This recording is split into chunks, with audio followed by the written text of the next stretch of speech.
Hello, everyone. Welcome. Feel free to drop in the chat where you all are based and tuning in from. We'd love to hear from you. New York City, SF. I see New Jersey, Waterloo, Hawaii, Madrid. Oh my gosh, I don't know what time it is there, but it's welcome. Dubai, Georgia, Peru. Wow, all across the world.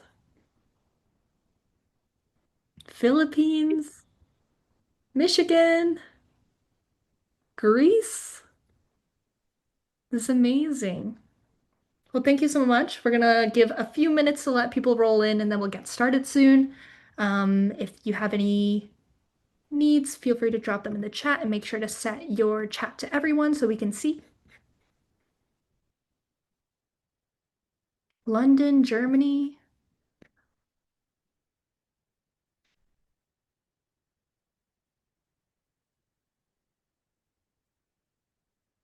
New York, Scotland. Whoa, Indonesia. Amazing, Canada. Well, it's great to meet you all and welcome. Seems that we still have a few more folks rolling in. Yes, I see a question about is the session going to be recorded? Yes, the session will be recorded and eventually posted on our YouTube as well as emailed out to you all. It's around 1 a.m. Wow, thank you for being here.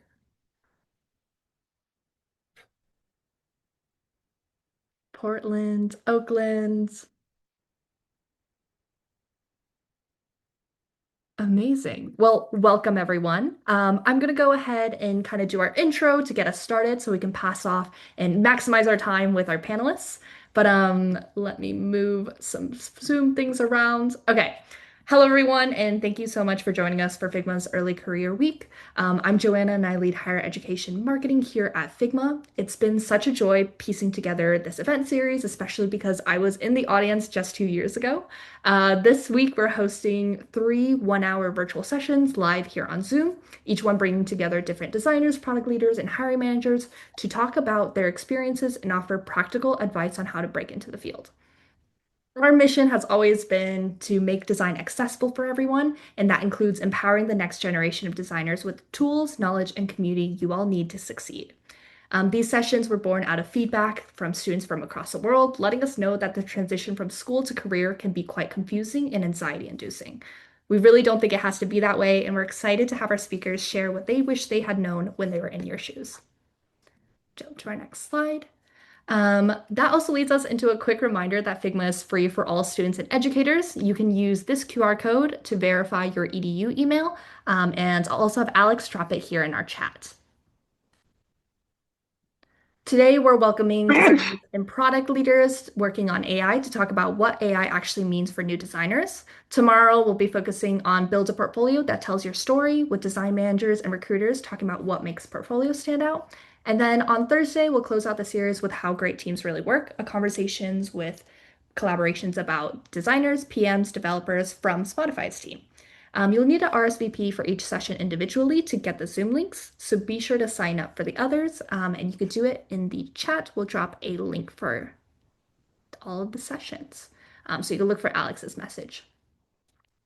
And then be sure to stay tuned until the end. We'll be sharing how you can enter to win one of 3 config tickets we're giving away, and that'll be featured through our form. Okay, some quick housekeeping before we dive in. All these sessions are recorded and will be shared after the event, as well as posted on YouTube. When you use the chat, please make sure you're sending messages to everyone and follow Figma's code of conduct. Be kind. I know we are all virtual, but we are all real people. And I'll have Alex drop the link to our code of conduct as well. Please don't use the chat for self-promotion. Those messages will be removed. If we have additional time at the end, we'll open it up for live questions, so you can be sure to submit questions at any time using the Q&A feature here in Zoom. And with that, please join me in giving a warm welcome to Rodrigo Davies from Figma's AI Experiences team, who will be moderating today's session. Rodrigo, passing the mic to you. Hey, Joanna. Hey, everybody. Thank you so much for spending time with us today, especially those of you all who are staying up late. Hope you get comfortable and warm if it's cold where you are. Yeah, let's dive in. We've got a really cool panel of designers working at the cutting edge of AI. who are really excited to share their thoughts. To kick us off, let's get to know people. So we got three intro questions we're going to go around and answer. First, what did you study in college? Where do you work now? And then what do you like to do for fun? So while the panelists think about their answers to those, I'll give mine. So I studied history and politics in undergrad. And then I did a kind of interdisciplinary design and software course for my master's. Right now, as Joanna said, I work at Figma. I'm based in Berkeley in California. And for fun, I love listening to music, discovering new music, and DJing and making some of my own. Okay, next I'm going to pass it off to Tammy. Hi everyone, my name is Tammy. I am a product designer here at Figma. In college, my undergrad, I studied neuroscience, computer science, and statistics, and then I did a master's of information. Like I said, I work at Figma now, and for fun, I'm kind of a serial hobbyist. I'm all over the place. I love baking. I love trying food at restaurants and then trying to recreate it at home, painting, traveling, photography, just all over the place. And I'm really excited to chat with you today. Gonna pass it over to Robert. Hello, everyone. My name is Robert. I'm a product designer at Duolingo right now, working in the language learning pillar. So I get to work on all the lessons that you might be doing on Duolingo. Um, Went to Carnegie Mellon University for college in the very snowy, dreary, sad Pittsburgh. I love Pittsburgh, but it is very snowy as a city. I studied communications design there. That's pretty much a fancy title for graphic design with the focus in illustration and product design and UX design. And for fun, I like to go to raves. I like to go to drag shows. I like to play in competitive Mario Kart World lobbies as well. I'll pass it over. Awesome. Hey everyone, I'm Pavan. For undergrad, I studied a mix of design, computer science, and business at USC. And currently, I work at Ramp as a product designer on our policy agent, which is the first AI agent at Ramp. And on the side, I love making short films, watching a lot of films with AMC A-list, playing tennis, baking a ton of focaccia, and listening to jazz.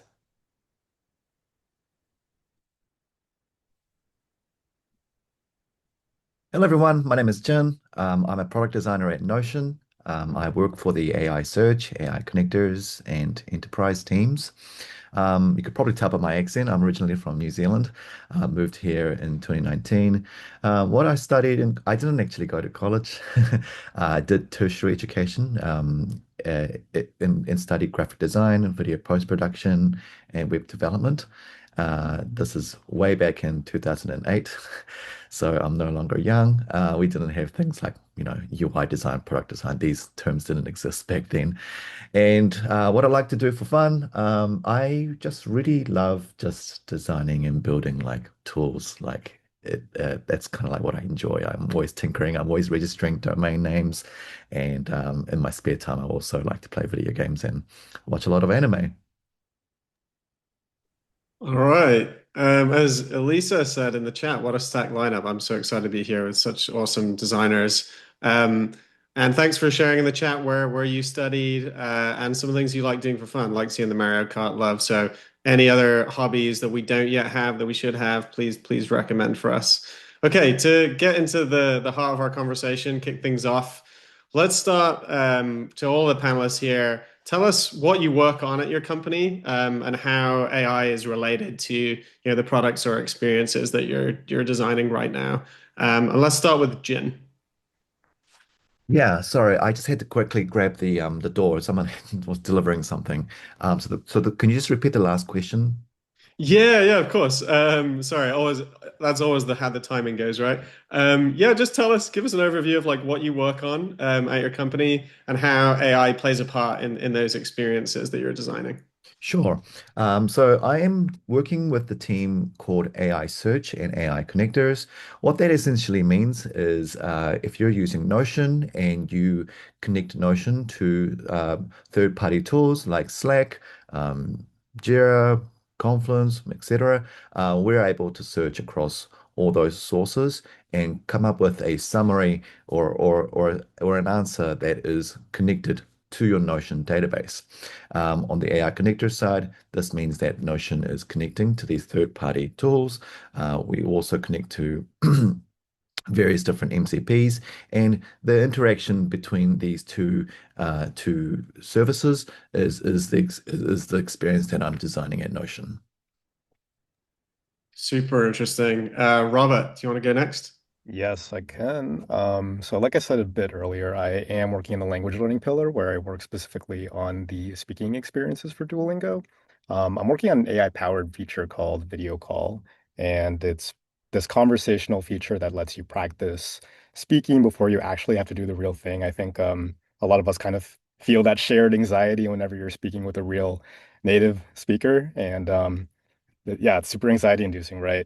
So hopefully something like this can help you prepare for that before you do the real thing. Apart from the product, I use AI a lot in my normal day-to-day practice too, like whenever I'm vibe coding any prototypes or if I'm copying and pasting all the very, very, very confusing things that engineers write in Slack and I tell GPT to make it understandable for me. It it's been a life changer for me. So Great. And Pavan, yeah, when you're not having fun listening to jazz, what are you up to at Ramp? Yeah, so I work at Ramp, and for those who are not familiar, we're an all-in-one finance operations platform. And I work on the policy agent, which is Ramp's AI reviewer that's applying your expense policy to every expense. So it helps enforce compliance, reduce all the manual reviews that managers have to do for their reports, and gives employees a clear answer on what's in policy versus what's not. And actually, we were using the same models that we were using to enforce the policy agent to also build the same prototypes within Cursor. So it helps us get really close to the model, get realistic rationale outputs, and really helps us understand what's really possible with this experience. Cool. And then Tammy, yeah, do you want to go last? Yeah, so I am a designer at Figma here on our AI experiences team. And the feature that I'm in particular working on is something called prompt to edit. You might have seen that we are in alpha.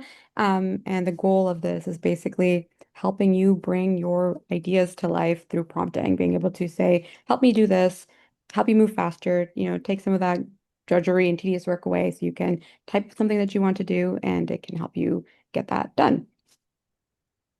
Cool. And spoiler alert, I also work on prompt edit with Tammy. So if you have questions about it, or if you haven't seen it yet, have a quick search for it. Let us know if you do. Let's go a little deeper here now. Maybe we'll start with Robert.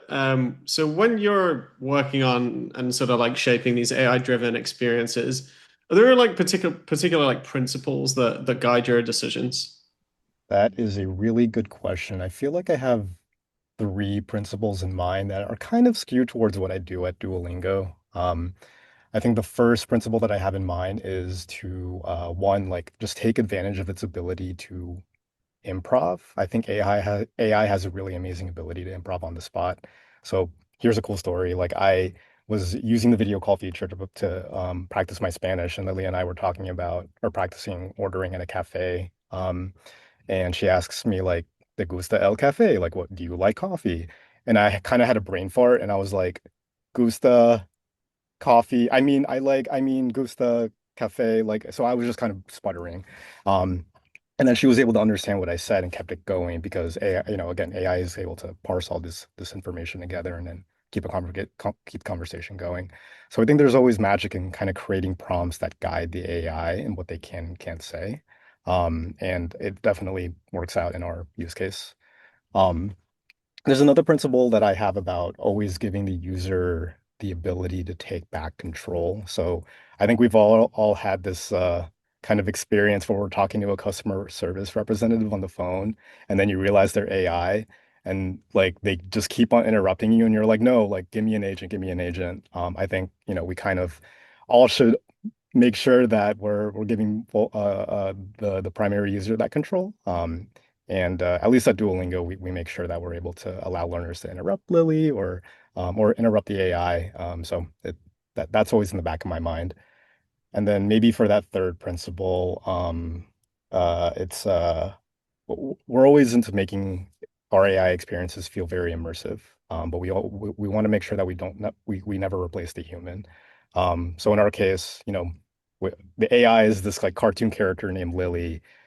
We give her really over-the-top cartoony expressions so she can actually react to the things you tell her. Otherwise, she would just kind of be like standing there and just keep saying, "Yes, good job. No, that's not great." But for example, like if you talk about spiders, she's afraid of spiders. We wrote that into her prompt. She'll like show like a fearful reaction. If you say that you eat meat, she'll get mad at you because she's a vegan. If you say you like dogs, she'll be super happy. So um, you know, I think there's something about building AI experiences that feel real but play into the character that you're creating. So yeah, hopefully that helps. Yeah, that's great. Yeah, like hearing about the humanness or sort of character and yeah, and humor especially. Um, Curious, Jin, for your take on this question, because you're building quite different experiences, I think, than what Robert just described. So how what are some of your principles for designing with AI? Yeah, I think so I am the area of focus for AI for me specifically is, AI search and AI connectors. But when we're thinking about like AI designing principles, it goes much beyond that. I think the principles that I apply, would I think apply quite generally across all AI experiences. And the principles that I try to follow is I really want the AI to feel like a partner, not a black box. I think I really want to give users the visibility into why AI did something. Um, and I also try to sort of ground the AI in real user goals. So, this might mean that you would maybe avoid like chasing novelty, focus on tasks like be meaningful, reduce friction, unlock like new outcomes. And a few of the other sort of like ideas and principles I follow, definitely for sure, design for trust, like through interaction. Ensure your states are clear, clearly communicated. Include like reversible actions, predictable behaviors. I think matter more than just like flashy capabilities. And I always try to sort of start from the constraints and to minimize like surprises. AI should really expand on what users can do, not create like anxiety, right? And um, and lastly, I think like build affordances that scale like with confidence. Beginners need like guardrails, but I think like if you're like an expert user, like you need a bit more flexibility and power. Yeah, so these are kind of like my guiding principles for AI design. Yeah, that was great. It feels like the theme of just like user trust and control is just like so extremely important, becomes even more important in AI, where there's all this potential, but if it feels out of control, like it's no longer fun, it's no longer satisfying. Um, Great. So that I think, gives us a little bit of a grounding on just how we approach design with AI. Let's go kind of internal for a second now and talk about like workflows and process collaboration. Maybe we'll start with Tammy this time. We'd love to hear like how has AI changed how you work as a designer, specifically things like how you brainstorm, how you prototype, and how you iterate. Yeah, that's a good question. I think the processes have shifted a lot. And I like something that Jin mentioned, which is AI is like a thought partner. And I think before AI, something that used to happen would be like you'd have an idea, you'd have to like really sit through it and try to like figure it out. What I found is I actually don't have to have a fully it's like thought through idea. I just gonna have to get started and I can ask AI to help me expand it or develop it deeper or find edge cases that I maybe wasn't considering. And so I use it to, test the depth or the limits of my ideas and pushing it in different directions that I hadn't considered it before. And then just once I have these ideas that I'm excited about, then we can actually get into moving and prototyping really quickly, using Figma Make or any of these other tools that will allow us to actually build the thing that we had in mind, just making ideas very quickly, testing out things in motion very quickly. And then what I found is being able to move quickly in this way allows us to communicate things better. Whereas I would have to sketch out static frames or build like a more complicated prototype that takes time to communicate things. I can actually just like say, hey, I built this thing out using a prototyping tool, and we can actually have a real conversation about the nitty-gritty without like getting lost and, talking over each other. So I think it's really helped me just take the process that I've already been doing, but just accelerating it, but also adding more depth to it where it needs to be. And then, taking back the control that I wanted and continuing to work from there. Yeah, yeah, definitely resonates. And I've been lucky enough to be like part of some of those processes with you for sure, like seeing it in action. Pavan, curious from your point of view, yeah, has any of that resonate with you? Any differences in the way you now work as a designer? Yeah, absolutely. Totally plus one, everything Tammy was mentioning. My process has changed a ton in the last year in terms of just accelerating my existing process, but especially as we work with more dynamic or non-deterministic outputs, it's just really helpful to understand the full constraints of what we're working with.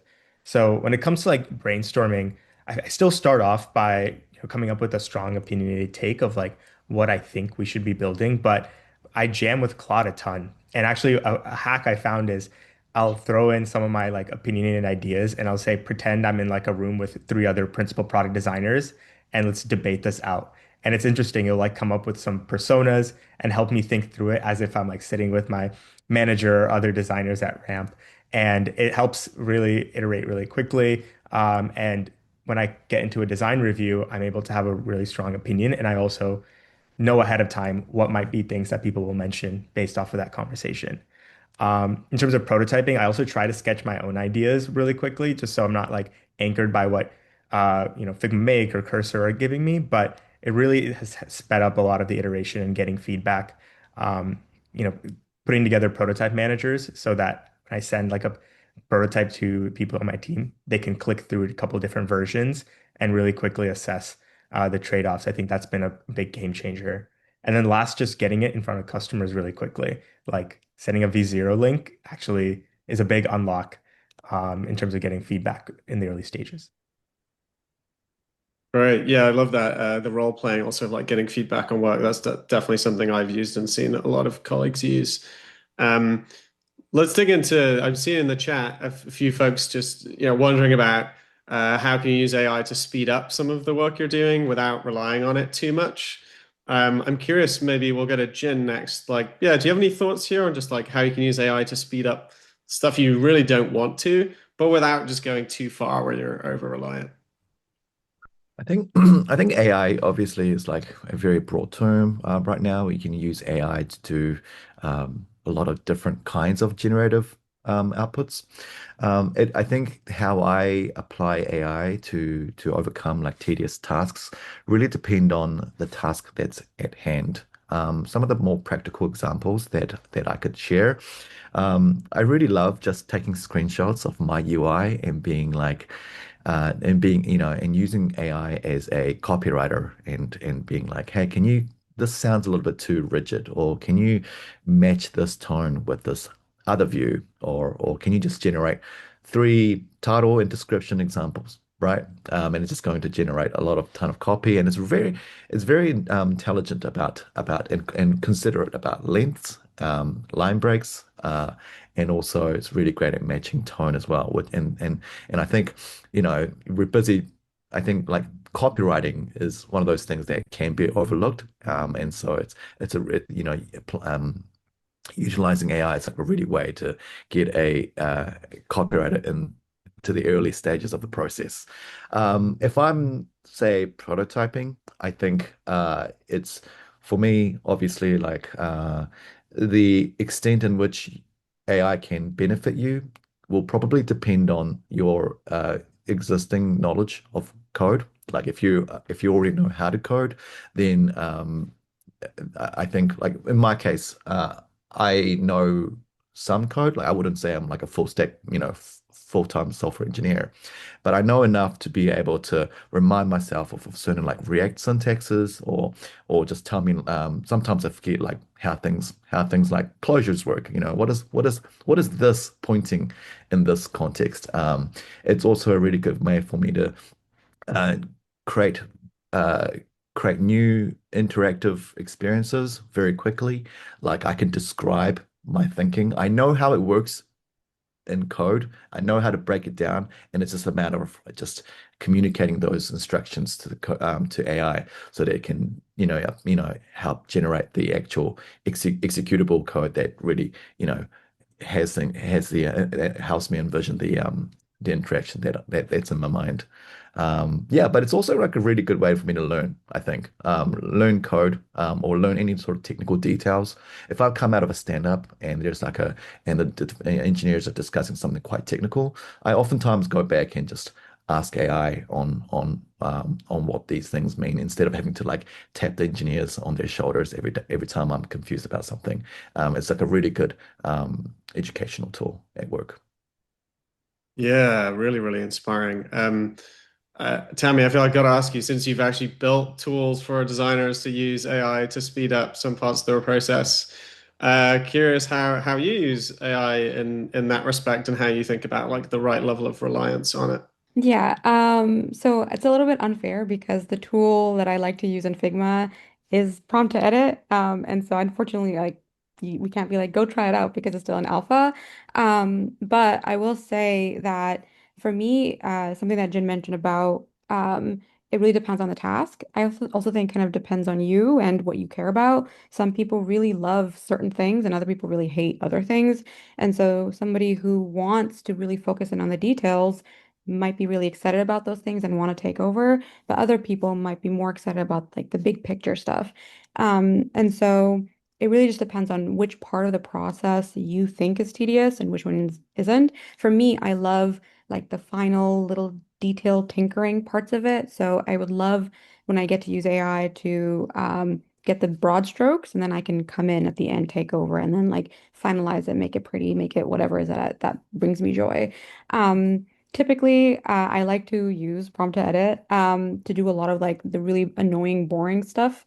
Like a lot of like bulk editing things where I'm doing the same repetitive thing over and over again. And just like anything, like replace all the content, images, all that stuff.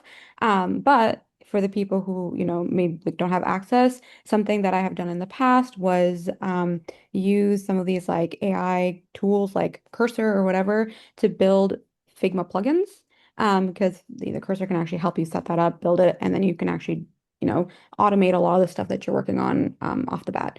And so while we're like, if you don't have access to prompt to edit yet, that's a really another way for you to like play around with getting some of that automation without, getting too into it. But again, at the end of the day, it's like kind of up to you to decide what parts of the process you really enjoy and what parts you don't, and then picking those ones and finding ways to automate those out. Yeah, something that you said there earlier was things that bring you joy and like doing the parts that are fun. Maybe let's talk about that theme for a sec because we're getting deep into like tools and automation and what's the right way to do things. But yeah, if we take a step back for a sec and think about how important design is as a differentiator and our roles as creative people to really like keep our tastes and craft really sharp. I'm curious to hear, maybe we'll start with Robert this time. In this world where AI can generate anything you want really quickly and any ideas, is there anything that keep sort of fully human, if you like, or manual in a way in your process, or just to help you stay creative? Yeah, yeah. Well, first of all, I really love this question. I feel like, I'll say that now after continuing to work with some of the newer AI tools, the work that AI produces it still feels like it needs a lot of human review, right? Like it just kind of gets us 60% of the way there, kind of what Tammy was mentioning. So it's kind of our job as designers to provide that level of taste, in order to get its output to a better level. I feel like we notice things that other people don't. We also don't let things pass that others would pass. Yeah, it's a big responsibility for all of us. Um, this might be unconventional, but I feel like I've kind of expanded my practice into things that are outside of product design, to kind of keep my senses sharp there. So like things like fashion and illustration and animation, and there I kind of get to like practice all of these other design principles in an off-screen kind of way, so that I'm making sure to keep on doing that. Um, when it comes to like the work that I do that is intentionally kept fully human. I think Tammy had a good way of separating it. If you very much enjoy it, keep it human. If you think it's tedious, don't do it anymore. For me, a lot of the TDM comes in writing Slack messages. It comes in writing about doing copywriting, to be honest. I always collaborate with my copywriter, but it's good to collaborate there. Um, but yeah, like I still draw a lot. I like to whiteboard a lot, and I like to keep that process very physical in my world, especially when I'm working with other people. So that tends to not have any AI intervention yet. I love using FigJam for that kind of stuff as well.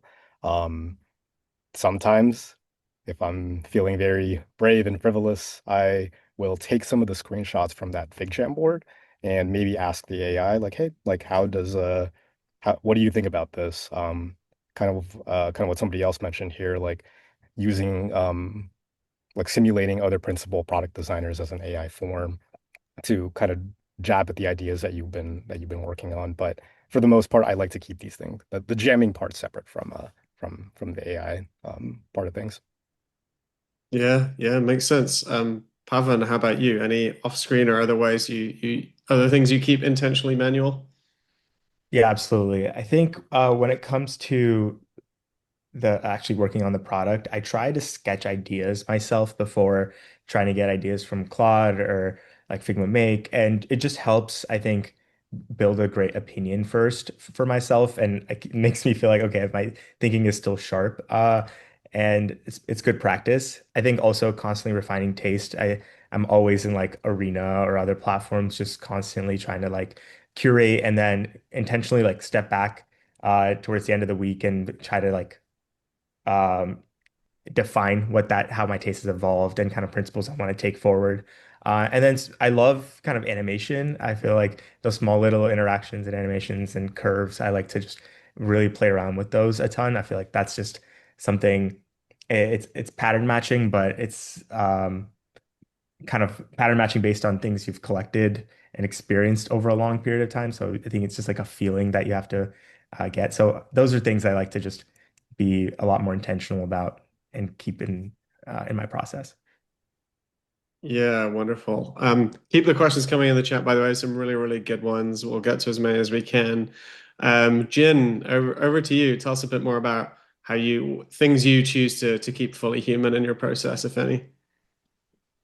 Oh, well, I feel like the extent in which I keep things intentionally human in the process is being constantly challenged every day as I get more familiar with using AI and understanding its capabilities. I think uh yeah, I right now I don't think there's anything intentional. I guess the only thing that's intentional about keeping human is the beginning stages of ideation. Like if I'm working with my partners and we have an idea that we want to test, I think we're generally pretty opinionated at the beginning stages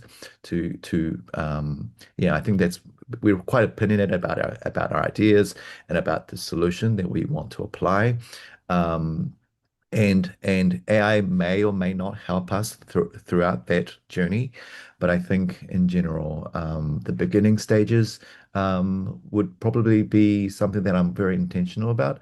I think even though like AI is really great at like generating, like quantity doesn't really mean quality, and so I don't try to lean too heavily into the generative side early on. The generating side is probably something that I apply more on the details, like I mentioned earlier, like copy or animation or interaction or prototyping. Yeah, does that answer your question?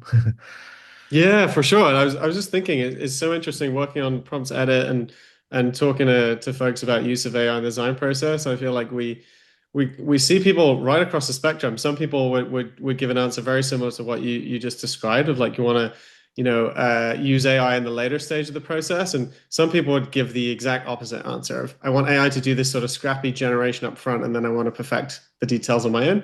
So I think it's just very interesting. We're at that point, clearly different tools mean different things to different people. Tammy, finally, we'd love to hear from you. Any things that you keep fully human in your process right now? I think I'm kind of in the same bucket as Jin, where she's like there's nothing is sacred anymore. It just like when I'm in the depths of it, I'm just like, man, would AI help here? And I'd be like, okay, if it is, I'm just gonna go try it out. I think though, when it comes to like craft and taste, it is exactly like AI can generate ideas, but what's gonna set you apart is, well, there's tons of ideas. How do you make it good? And like how do you make it executable? And is that execution right? Is it correct? That's the part that's really, really difficult to get right. And that's why we keep hearing like AI can do like 60% of the work, but like, can it get you to 100%?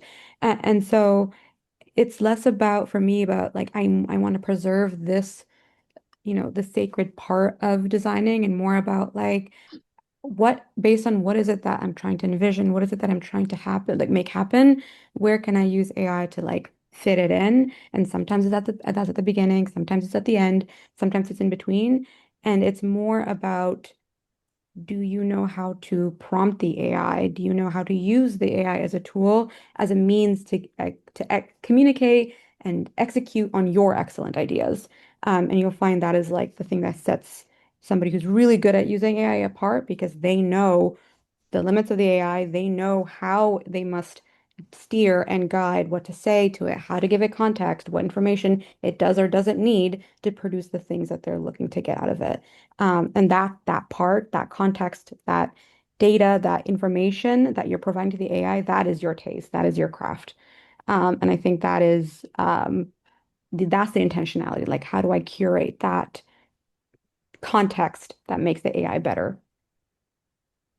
Yeah, yeah, I love that. Okay, we're just over the halfway mark. Yeah, definitely keep the questions coming in. We're gonna try and get to a couple at the end. Got two more topics I want to cover.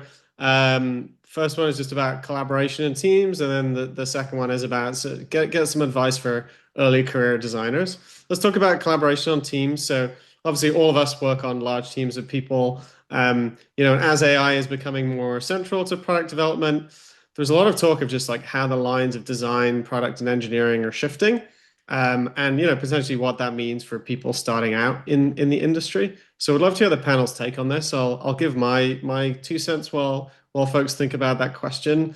I think the sort of implied in the question is we're seeing the boundaries between product design, product management, engineering, really getting blurred quite a lot. There's a lot of stuff that can be done across those boundaries. Even if you're not a product designer, for example, you can do maybe the first take of something with AI, or if you've never written like a PRD before, you can have AI help you do that. And I think that's pretty exciting. I think it means our teams are a lot more fluid. I think my take on what that means for folks starting out in the industry right now is like it's more important than ever to have like a foundational understanding of kind of all those functions as much as you can. And that doesn't mean you have to study computer science at school, for example, but like learn the basics of like, hey, what does the development life cycle look like? Build a hello world project for yourself and push something to GitHub, let's say. And then in doing that exploration, you can start to figure out like which parts of that give you joy, and you might be surprised. And that might lead you to sort of spike more in one area than another. Um, and also the tooling in all of these fields has shifted so much that's sort of another thing is don't get too hung up on the tools of today. Just look at the area that you find most excited about, you feel most excited about, and like sort of follow your nose on that, I would say. Okay, that's enough from me. Pavan, tell us your take on sort of how these lines of collaboration are shifting and what early career folks should bear in mind there. Yeah, absolutely. I think as you mentioned today, engineers are writing specs, PMs are making prototypes, and designers are shipping code. So I'd say get comfortable being a generalist.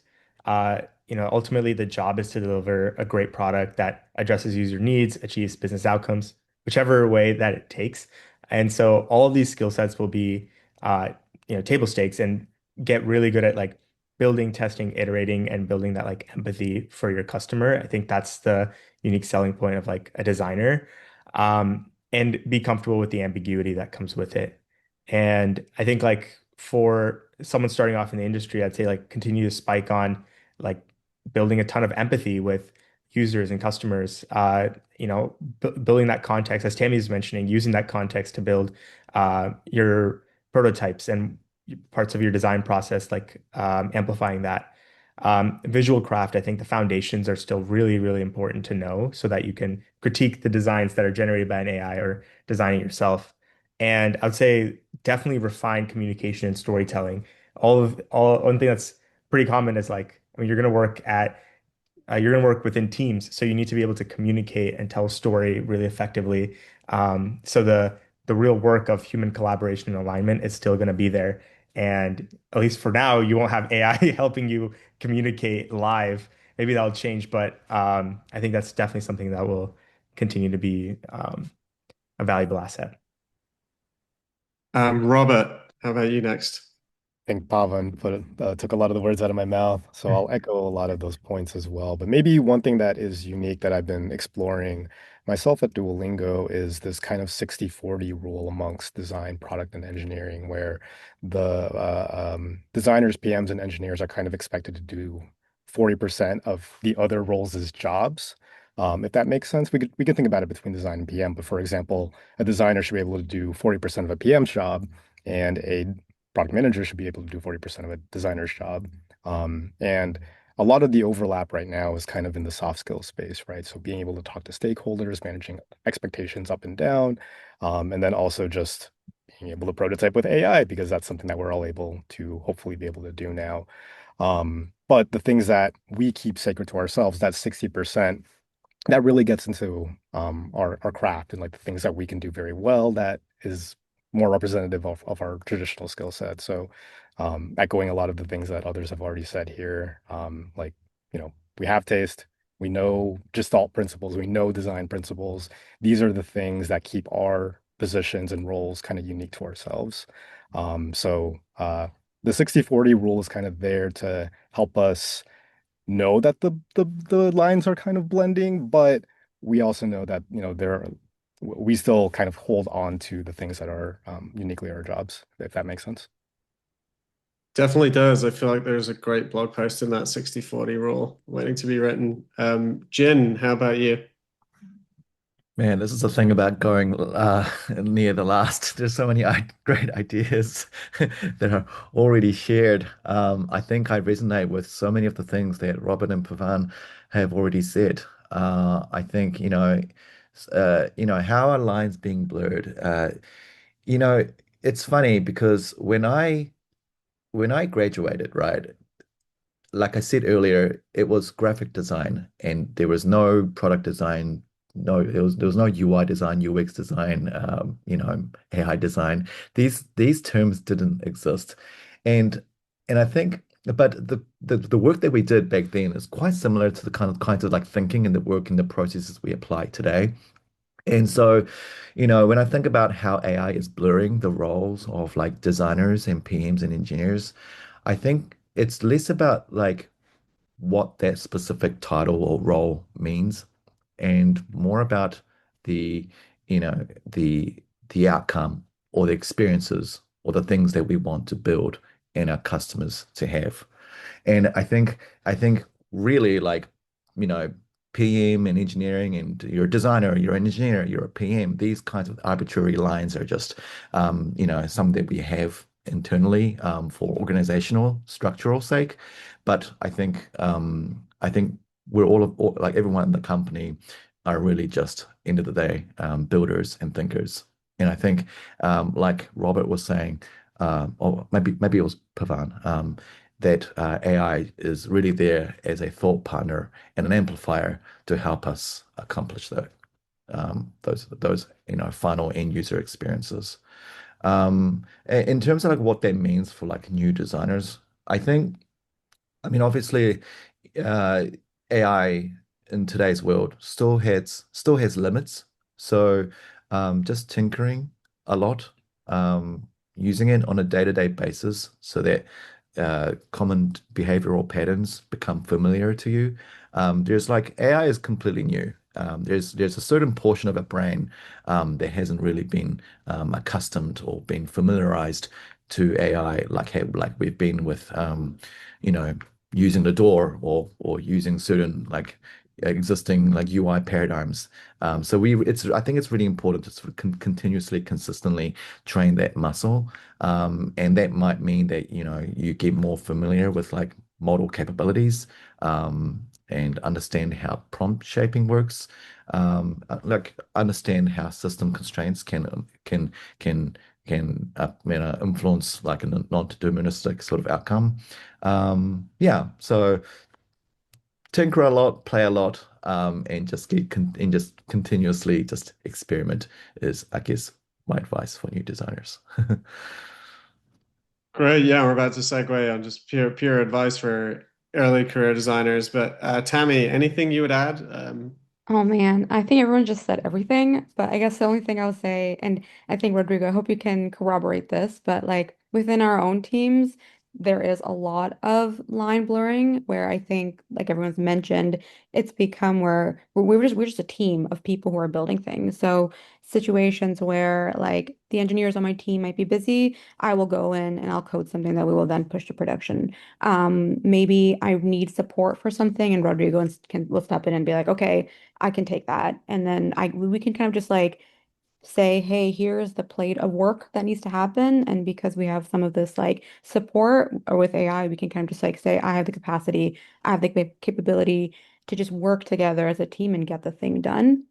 That's not to say that people don't have their own core skill set. So like when there's some very specific experience or visual design or quality like interaction things, um, Rodrigo will like defer to me to make sure like we're aligning there. If I need a lot of support on like alignment, getting decisions made, like making sure like, you know, this project is moving forward and like things are actually happening, I'll lean on Rodrigo. If there's like weird like back end nonsense that I'm like, I have no idea what's going on, I'm going to defer to an engineer. So there's a lot of like those things still there, but we collaborate as a team and rely on each other to support each other when, you know, it's a little bit less, it's a little bit more blurry.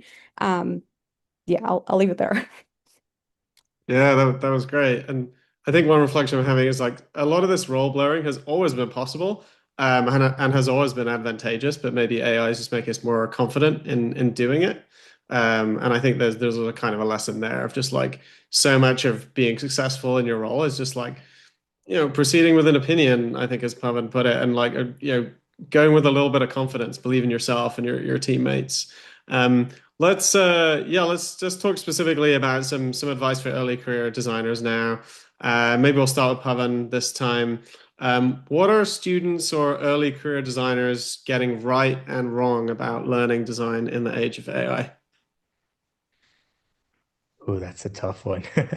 I think getting right is we don't know all the rules, so the playing field is pretty leveled. So what I'm seeing a lot is a ton of experimentation, which is really, really great. I think the push is ultimately like how do you turn these experimentation to like solving user needs and business needs? How do you use it to get closer to customers? I think using it potentially as a vehicle to build that empathy and build that instinct, I think is going to be really, really helpful in early career so that as you build out your career as a designer, you always have that muscle, whether it's that problem space or the many other problem spaces that you can continue to tackle.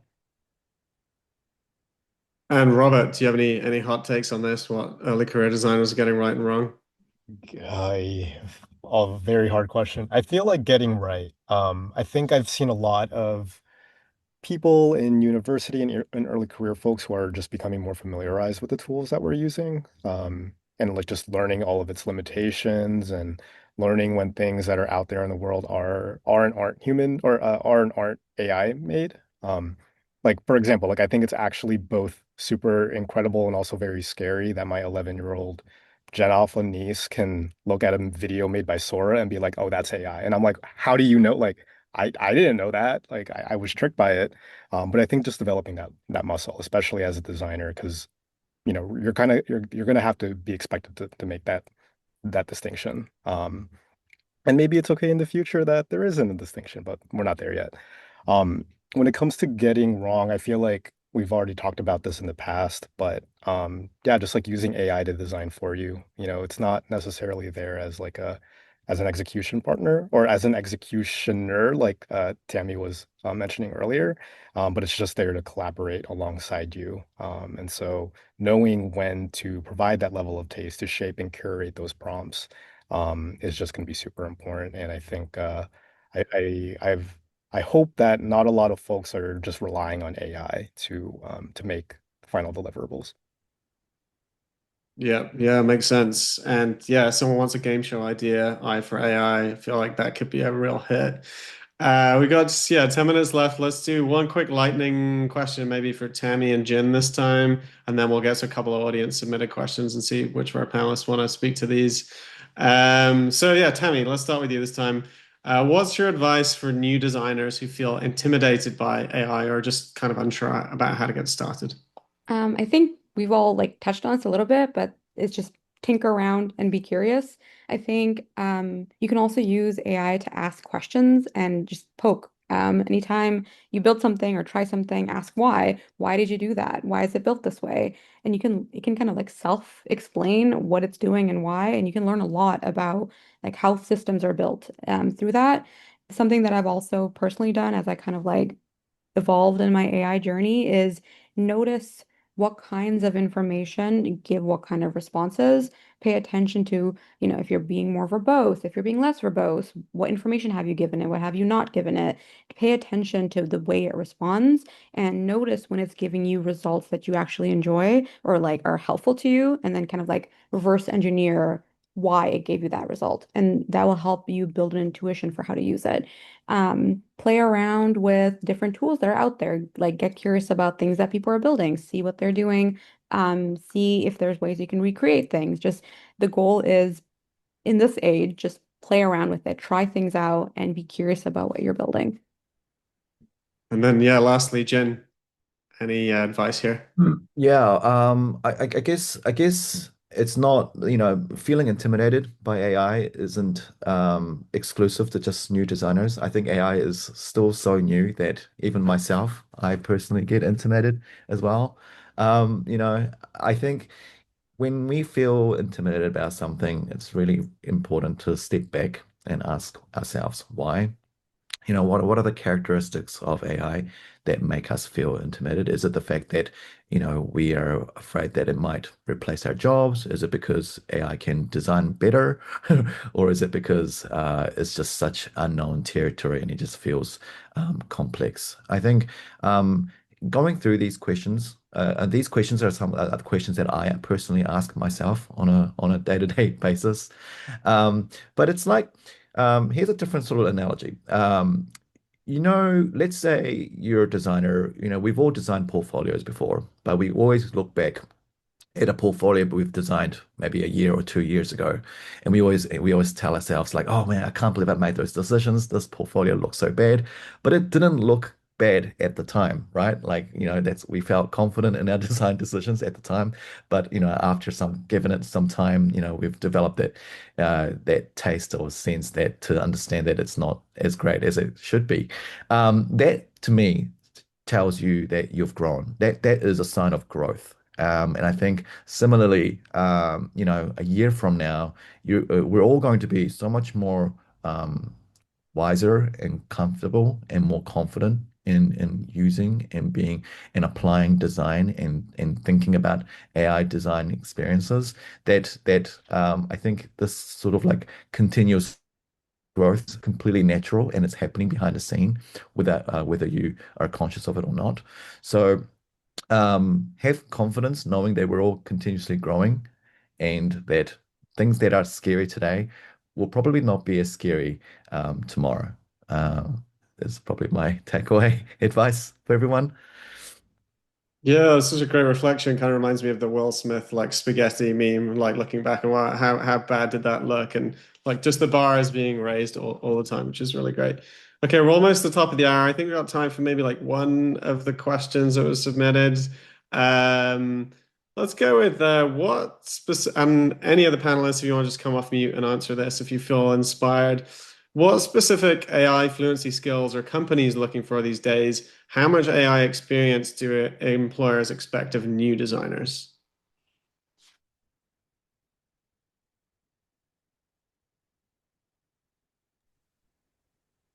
I can try and take a stab at this.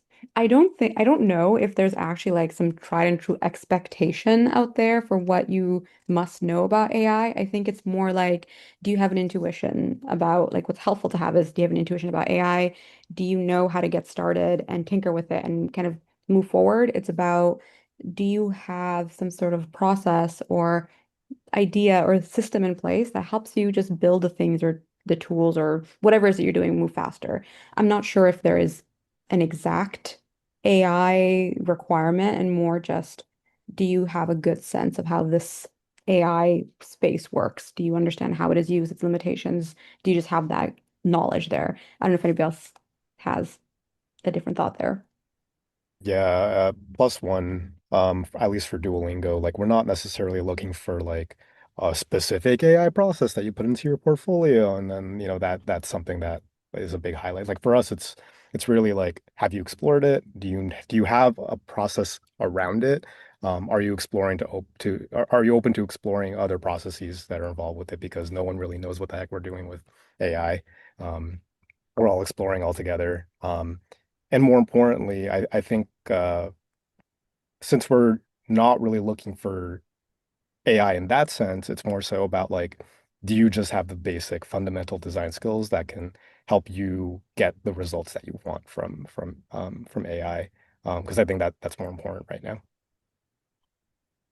Yeah, definitely plus one to that in terms of like ramp as well. I would say as I think more and more companies are building products that use models themselves, I think definitely being super familiar with what the different models are, what their spikes are, how to use them properly, how to do evals, how to think about kind of all of the different um, part pieces that are continuously developing within the space is going to be pretty crucial. And I think yeah, just showing that you're learning and like growing in this um, as the tools continue to evolve really quickly and growing through that ambiguity is going to be pretty crucial. One thing I will add is AI is a great tool, but it's only as good as you are. And so I think one of the questions that I had seen, which should we focus on learning AI or just getting good at design without AI? And I would say get good at understanding design in general. Like, why do you make the decisions you make? Because that is going to be the differentiator between how you use AI. Like, AI needs that information, that context. It needs to understand what it is that you're trying to do. And if you're able to communicate that as effectively as possible, you're going to get the best quality output from AI. And you can't do that if you don't understand what you're doing and why. And so it's pivotal. It's really important that you understand the design decisions you make and the reason behind why you're making them. AI can't help you do that. It can help you like transform it and like make it better, but you're the one guiding it and it needs your taste as a guide. Yeah, that was a great closing note. It reminds me of an analogy of like music. There's so many assistive technologies in music, like auto tune for singers, for instance. It's like you could be good at using auto tune, but if you actually don't have a good song or you don't have a good idea to begin with, then it kind of doesn't matter. And it's really about that root. So thanks, Tammy. Thanks, Pavan. Thanks, Jin. Thanks, Robert, especially everyone else for joining. I'm just going to hand it back to Joanna now to close us out. Amazing. Thank you so much. I'm going to go ahead and remove spotlight. Thank you to our panelists. Whoops, give me one second. Spotlight here. Thank you so much for joining us, y'all. I think it was so fruitful to hear from our panelists, especially Tammy mentioning AI is a good tool, but it's only as good as you are. I feel like that's such a good takeaway to package at the end. So please say thank you in the chat. Thank our speakers for being here for this 1 hour and spending time with us.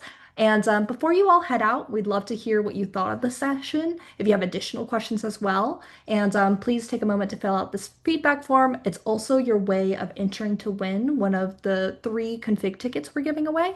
I'll also drop it in the chat, but you're able to screenshot it here. Yeah, and then thank you again for being here, and we hope to see you tomorrow at the next Early Career Week session.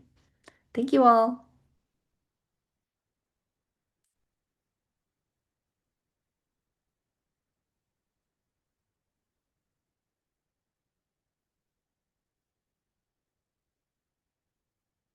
Thank you.